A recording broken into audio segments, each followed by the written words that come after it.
Assalamualaikum warahmatullahi wabarakatuh. Waalaikumsalam warahmatullahi wabarakatuh. Selamat pagi anak-anak. Pagi Pak. Bagaimana kabar kalian hari ini? Alhamdulillah baik. Alhamdulillah baik semua ya. Ya, Sebelum kita masuk ke materi pembelajaran, alangkah baiknya kita perlu berdoa terlebih dahulu. Ketua kelas bisa memimpin teman-temannya untuk berdoa. Silakan.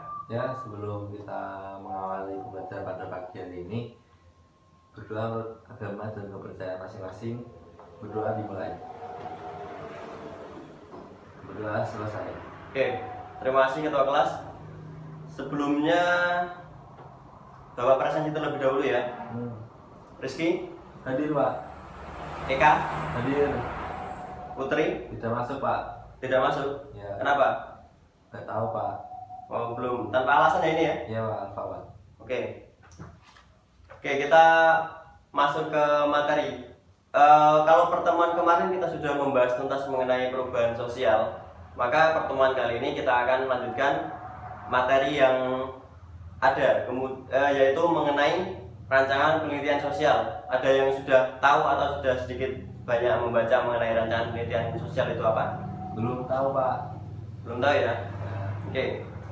Sebelum kita membahas rancangan penelitian sosialnya, alangkah baiknya kita membahas dari sisi penelitian terlebih dahulu. Seorang peneliti seperti itu ya. Oke. Hal-hal yang harus dimiliki seorang peneliti, salah satunya adalah memiliki penalaran. Ada yang tahu apa itu penalaran? Belum tahu Pak. Belum tahu. Oke. Penalaran adalah suatu proses untuk memperoleh kesimpulan yang logis berdasarkan fakta yang relevan, atau seorang peneliti itu harus memiliki daya nalar untuk menarik kesimpulan dari apa yang ada di masyarakat atau apa yang peneliti teliti. Seperti itu. Untuk ciri-ciri penalaran atau seorang peneliti memiliki nalar yang baik yaitu logis dan analitis. Apa itu logis dan apa itu analitis? Logis itu sesuai dengan logika atau dapat dilogika, tidak mengada-ada. Kemudian analitis itu bersifat analisis atau dapat menarik kesimpulan dari hal-hal yang ada dalam penelitian, seperti itu. Kemudian selanjutnya ada jenis penalaran. Jenis penalaran dibagi dua, yaitu deduksi dan induksi. Ada yang tahu apa itu deduksi maupun induksi? Tidak tahu Pak. Tidak tahu? Oke, deduksi itu merupakan penarikan kesimpulan dari umum ke khusus. Contohnya, dalam sebuah pasar itu diibaratkan sebuah kesimpulannya sebuah objek yang umum. Di dalam pasar itu terdapat interaksi antara pedagang dan pembeli. Maka interaksi yang ada dalam masyarakat dalam pasar tersebut yang diambil sebagai subjek khususnya, kemudian pasar sebagai subjek umumnya, seperti itu. Kemudian induksi itu sebaliknya dari deduksi. Induksi itu penarikan kesimpulan dari khusus ke umum.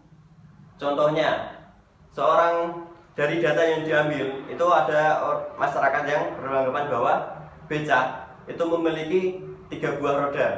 Kemudian dari masyarakat yang lain diambil kesimpulan bahwa becak itu memiliki 2 roda di depan dan 1 di belakang.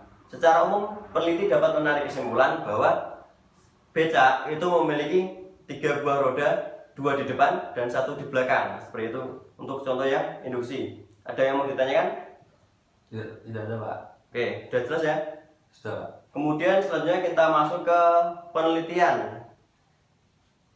Penelitian adalah usaha menarik kesimpulan yang dapat dipercaya kebenarannya dengan sadar dan teliti menurut prosedur ilmiah tertentu.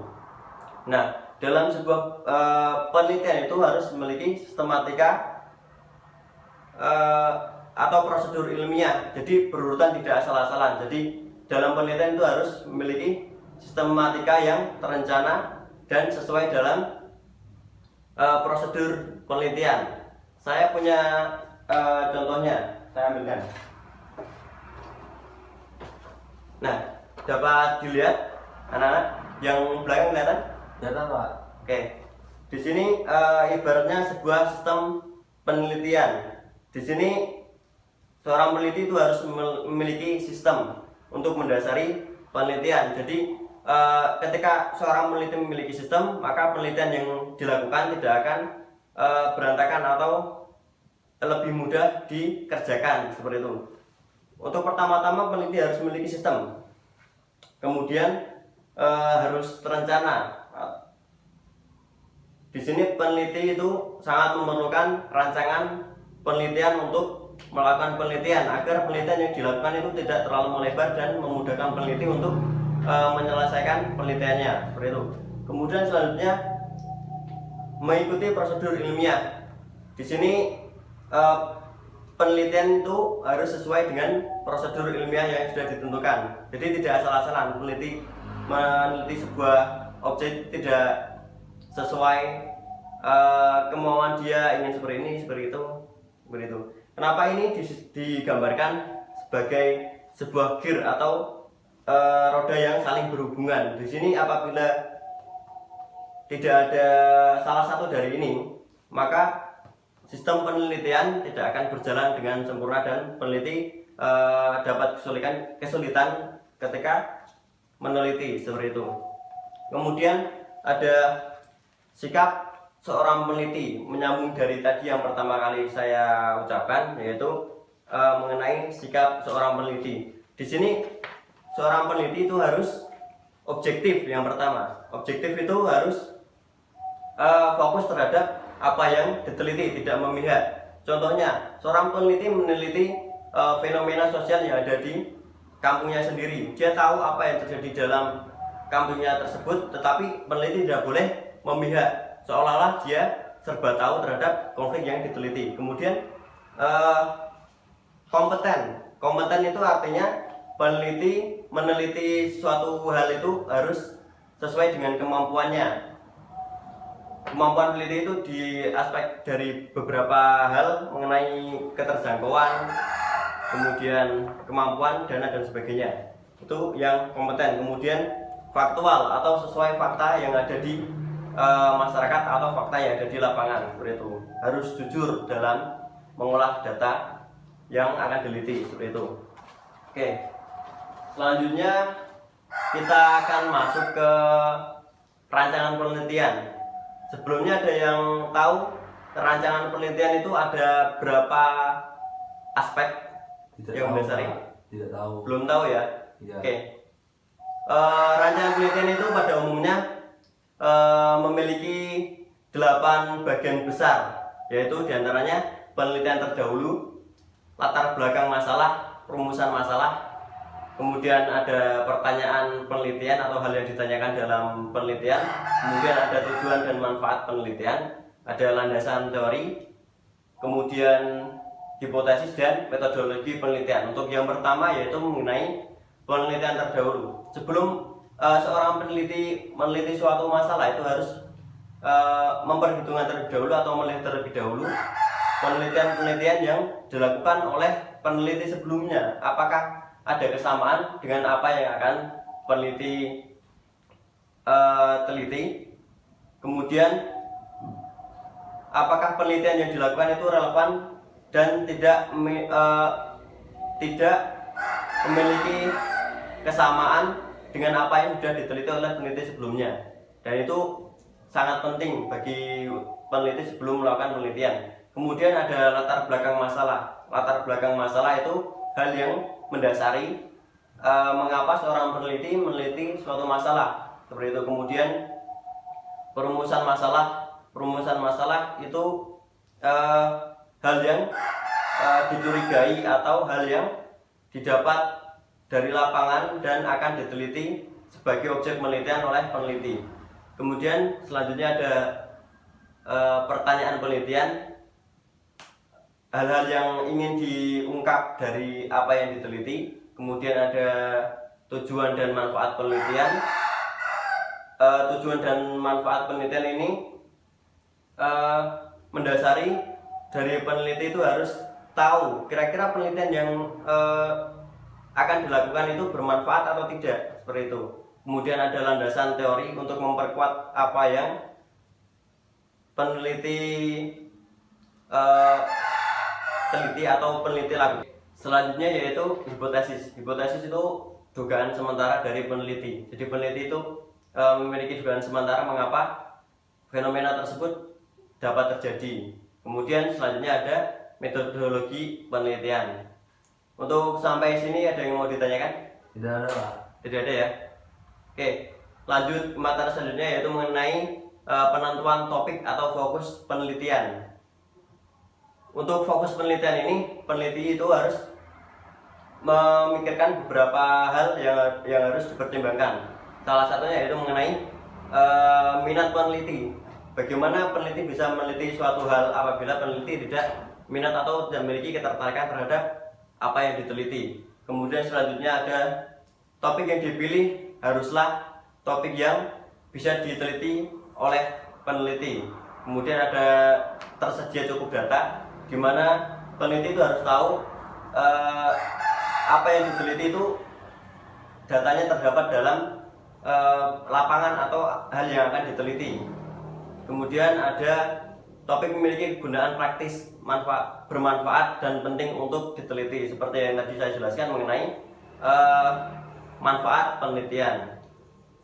Untuk materi selanjutnya yaitu pendekatan penelitian kualitatif dan kuantitatif. Dalam penelitian sendiri itu dibagi dua, yaitu penelitian kuantitatif dan penelitian kualitatif. Untuk penelitian kuantitatif sendiri itu secara umum biasanya data yang diperoleh itu berdasarkan angka, atau dalam peneliti sendiri mendapatkan data itu bisa melalui angket, kemudian survei dan sebagainya, yang dimana hasil dari penelitian itu ditarik kesimpulan berupa angka-angka seperti itu. Kemudian untuk penelitian kualitatif itu biasanya secara umum berupa deskripsi atau kalimat-kalimat seperti itu. Untuk penelitian kualitatif biasanya data yang diambil dari seorang peneliti itu melakukan interaksi secara langsung pada objek yang ada di lapangan penelitian. Seperti jadi masyarakat mendapatkan data, peneliti mendapatkan data secara langsung, kemudian menarik analisis kesimpulan dan diubah menjadi deskripsi pada penelitiannya. Kemudian materi selanjutnya yaitu memilih subjek penelitian sebagai sumber data dan informasi. Oke, di sini seorang peneliti itu harus mampu menarik sebuah kesimpulan berdasarkan data yang banyak, tetapi peneliti tidak perlu meneliti keseluruhan masyarakat, tetapi hanya mengambil sampel atau sebagian dari masyarakat, entah itu sampel diambil secara acak atau maupun berurutan, seperti itu. Yang penting peneliti mendapatkan data secara langsung dari masyarakat tanpa melibatkan keseluruhan masyarakat agar memudahkan peneliti. Sampai sini ada yang ditanyakan? Tidak Pak. Oke, Bapak lanjutkan. Untuk selanjutnya yaitu materi mengenai pengumpulan data. Nah ini untuk yang terakhir dalam rancangan penelitian sosial, yaitu mengenai pengumpulan data. Ketika kita sudah merancang, kemudian menentukan topik, kemudian melakukan penelitian, kemudian setelah diteliti, kita sebagai peneliti mengumpulkan data-data yang kita dapat dalam lapangan penelitian. Apa saja yang harus dilakukan oleh peneliti? Yaitu menentukan data sekunder dan primer. Apa itu data sekunder dan primer? Ada yang tahu? Tidak tahu Pak. Oke, belum tahu ya? Ya belum tahu. Oke, untuk data primer itu data pokok yang menunjang penelitian seorang peneliti. Kemudian data sekunder itu data yang diambil untuk mendukung atau data pendukung di luar objek atau data inti. Seperti itu. Jadi peneliti itu memiliki data inti, kemudian ada penunjang untuk data yang diteliti sehingga penelitian itu kuat, seperti itu. Kemudian ada menurut sifatnya penelitian itu tadi yang sudah saya jelaskan, yaitu bersifat kualitatif dan kuantitatif. Penelitian itu berdasarkan data yang diambil itu ada dua tadi, kualitatif dan kuantitatif, yang dimana kuantitatif itu berdasarkan angka, kemudian kualitatif berdasarkan deskripsi. Untuk selanjutnya yaitu menurut sumbernya, yaitu dari sumber internal maupun eksternal. Untuk sumber internal, peneliti dapat mengambil data berdasarkan apa yang ada di lapangan atau internal dari apa yang diteliti. Kemudian untuk eksternalnya, peneliti dapat mengambil data dari penelitian terdahulu maupun sumber-sumber terkait. Seperti itu. Untuk sejauh ini ada yang mau ditanyakan? Tidak, Pak. Cukup? Cukup. Oke. Untuk pertemuan selanjutnya, anak-anak bisa saya beri tugas saja ya. Iya, Pak. Oke. Ya. Untuk pertemuan selanjutnya, anak-anak silakan mencari contoh penelitian yang ada di sekitar kalian. Nanti hasilnya ditulis di kertas folio dan dikumpulkan ke ketua kelas. Seperti itu, paham? Paham, Pak? Ada yang ditanyakan? Tidak, Pak. Oke. Mengenai kesimpulan untuk pertemuan kali ini, kita dapat mengambil kesimpulan bahwa rancangan penelitian itu pada umumnya terdiri dari 8 bagian besar, yaitu penelitian terdahulu, latar belakang, perumusan masalah, pertanyaan penelitian, tujuan, landasan teori, hipotesis, dan metodologi penelitian. Kemudian peneliti itu harus menentukan rancangan penelitian terlebih dahulu sebelum terjun ke lapangan untuk melakukan penelitian, agar penelitian yang dilakukan itu tersusun secara sistematis dan tidak sembarangan, seperti itu. Oke, cukup ya untuk pertemuan pagi hari ini. Cukup, Pak. Alhamdulillah. Oke, sebelum kita mengakhiri pelajaran pada pagi hari ini, silakan ketua kelas untuk memimpin doa terlebih dahulu. Silakan. Ya, sebelum pulang ke rumah masing-masing, mari kita berdoa menurut agama dan negara masing-masing. Udah mulai. Doa selesai. Oke, terima kasih atas partisipasinya. Kurang lebihnya dari saya mohon maaf. Wassalamualaikum warahmatullahi wabarakatuh. Waalaikumsalam warahmatullahi wabarakatuh.